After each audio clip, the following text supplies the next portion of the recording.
With Pfizer announcing promising results for its potential vaccine against coronavirus, governments across the world have already started lining up to get their hands on it. The US and the European Union are first in line and signing deals for 100 and 300 million doses each. Japan, meanwhile, has signed a deal for 200 million doses, while the United Kingdom has asked for 30 million. Israeli Prime Minister also tweeted that Israel is also working round the clock to get the vaccine. Meanwhile, India has shown interest in the vaccine, but no deal has been signed as yet to procure the same. Russia has said that 20 countries have pre-ordered 1 billion doses of its Sputnik V COVID-19 vaccine. Countries which have shown interest include India, the UAE, Saudi Arabia and other countries in West Asia. Meanwhile, the Pfizer CEO sold stock worth $5.6 million on the day of the vaccine's announcement. The company, however, said that the sale was part of a pre-arranged periodic divestment plan, while Pfizer shares rose 15% after news broke out about the promising results.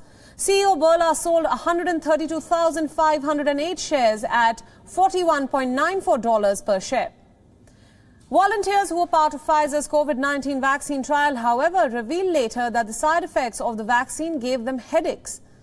Other side effects experienced included fever, muscle aches, while some volunteers compared it to a severe hangover. However, more than 43,000 people from 6 countries have taken part in the trial. Pfizer and its partner BioNTech are expected to seek US authorization sometime this month. If granted, the companies estimate that they can roll out up to 50 million doses this year itself.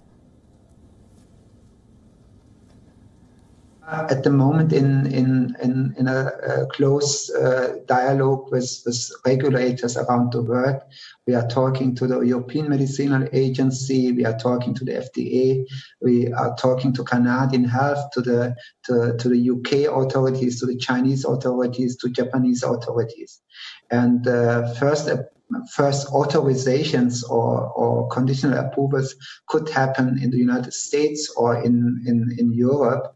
But the earliest time point for starting supplying vaccine will most likely not be for mid of December. And this mid of December will also not mean that the situation will dramatically change. So we have to expect that this will be really a difficult winter. It will become worse before it gets better. So we will feel the first reliefs in the starting with March, April next year, and ideally we would have a better controlled situation in mid of next year. Co-presented by Skoda. Simply clever.